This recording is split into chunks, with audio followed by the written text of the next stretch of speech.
হরে কৃষ্ণ। রাধে রাধে বন্ধুরা। চাইতে যদি হয় তো ভগবানকেই চাও, কারণ কুরুক্ষেত্রের যুদ্ধ যখন হয় তখন ভগবান শ্রীকৃষ্ণ একদিন কপট নিদ্রায় ঘুমিয়ে আছেন। কপট নিদ্রা মানে বুঝলেন তো? কপট নিদ্রা মানে হচ্ছে নকল ঘুম। তো সেই সময় অর্জুন আর দুর্যোধন ভগবানের কাছে কিছু চাইতে আসবে তাদের যুদ্ধে জেতার জন্যে, কে কি নিলে যুদ্ধে জিতবে। তো সেই সময় ভগবান নিদ্রা যাওয়ার আগে ভগবানের মাথার কাছে একটা সুন্দর সিংহাসন মতো বসার আর পায়ের কাছে একটা আসন পেতে রেখে উনি কপট নিদ্রায় ঘুমিয়ে গেছে। ঠিক একসঙ্গে দুর্যোধন আর অর্জুন এসেছে। তো এসে দুর্যোধন ভাবছে যে যাদব বংশের বুদ্ধি আছে, আমার মতো রাজা মহারাজার জন্য সুন্দর একটা আসন পেতে রেখেছে। আর অর্জুন এসে কি করছে? অর্জুন এসে ভগবানের পায়ের কাছে ওই আসনটাতে বসছে।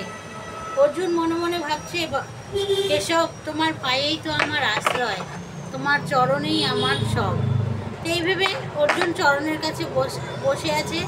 যখন ভগবানের ঘুম ভাঙছে তখন আমরা যখন ঘুম থেকে উঠি তখন কি করি?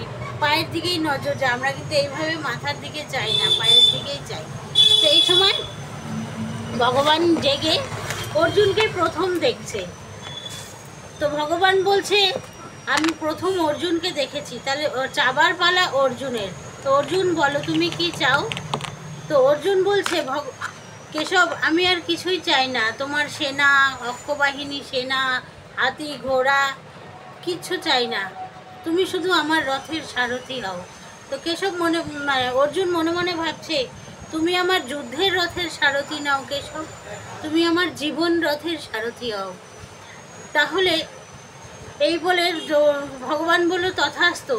আর দুর্যোধন মনে মনে ভাবছে, কি বোকা, এত হাতি ঘোড়া লোক লস্কর সৈন্যবাহিনী থাকতেও কেবল যে ভগবান শ্রীকৃষ্ণ যুদ্ধে অস্ত্র ধরবে না ও তাকেই চেয়ে নিল, এমন বোকা কেউ হয়? তো এরকম করে যাওয়ার পরে দুর্যোধন যখন গেল, শকুনি মামা বলছে, কি চেয়ে আনলে? তখন দুর্যোধন বলছে, মামা লোক লস্কর হাতি ঘোড়া সৈন্যবাহিনী সব চেয়ে নিয়েছি। আর অর্জুন কি বোকা, যে কৃষ্ণ অস্ত্র ধরবে না সেই কৃষ্ণকে চাইছে ও।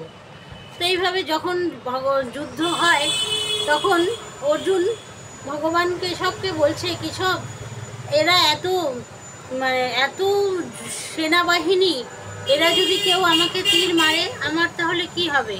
তো বলছে, তোমাকে যদি তীর মারে আমি তো তার জন্য তোমার সামনে বুক পেতে দাঁড়িয়ে আছি, তোমার কিছু হওয়ার আগে তো আগে আমার লাগবে।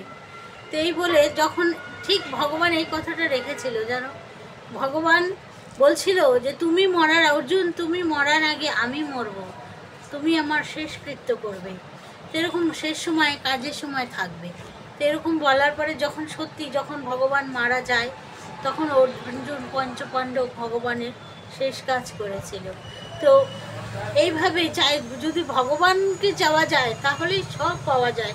কিন্তু কুরুক্ষেত্রের যুদ্ধে কিন্তু দুর্যোধনের জয় হয়নি, জয় হয়েছিল অর্জুনের, কারণ ওরা সত্যের পথে ছিল, ধর্মের পথে ছিল।